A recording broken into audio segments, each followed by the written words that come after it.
Salam hər kəsə. Bugün sizə Azərbaycan sayağı gürcü xəngəli hazırladım. Mən içlik üçün mal ətindən istifadə elədim.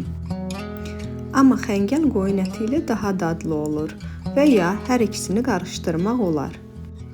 İçlik üçün istifadə edəcəyimiz fərşin üzərinə göyərti, soğan, acı biber, şirin biber, zövqümüzə görə ədvələr qatırıq və hardasa 1 kiloqram farş üçün 1 stəkan yarım su əlavə edirik. İndi isə keçək xəmirin hazırlanmasına. Xəmirin hazırlanması üçün 3 yumurta ağı, 200 ml su, 1 xörək qaşığı duz və undan istifadə edirik. Yumurta ağı xəngəl bişdikdə xəmirin dağılmaması üçün mühüm rol oynayır. Bütün ərzaqları qarışdırıb bərk xəmiri yoğururuq. Yoğurduğumuz xəmirin üzərinə paket keçirib dinlənməyə qoyuruq. 10-15 dəqiqədən sonra xəmirdən balaca kündələr düzəldirik.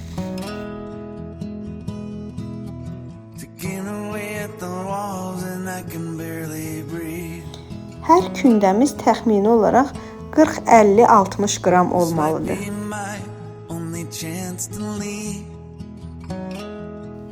Mən 40 qramlıq balaca kündələr hazırladım və kündələri balaca yuxalar şəklində yaydım.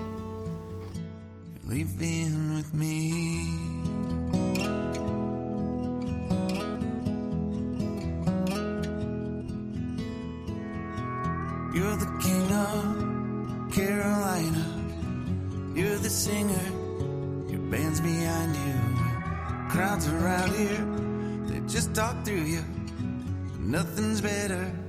Yuxaların içərisinə hazırladığım içlikdən doldurub, onlardan gürcü xəngəli hazırladım.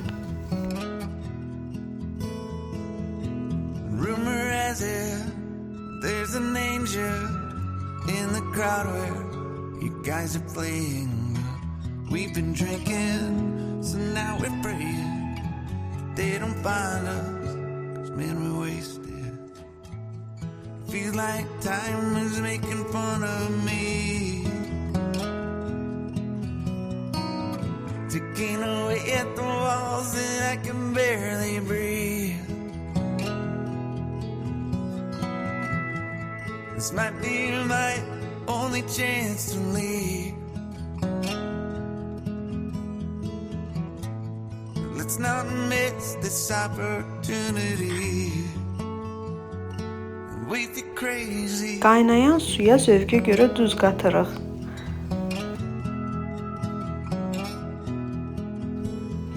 Və hazırladığımız xəngəlləri bir-bir suya atırıq.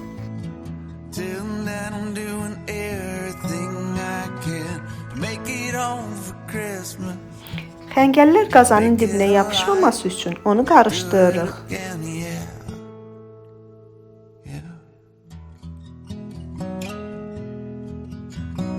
Və qazanın qapağını bağlayıb bişməsini gözləyirik.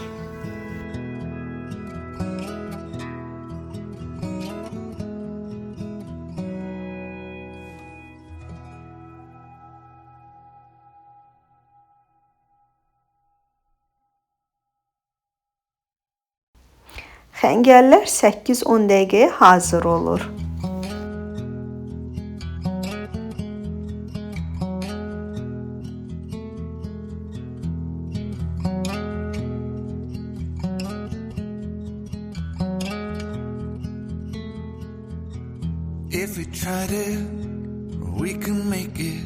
Və budur, xəngəllər hazırdır.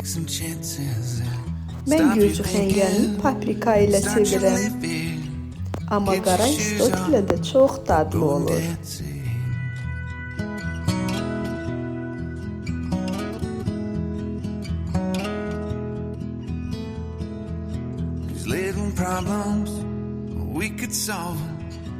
Try another, but I know you got one, but there's no hurry.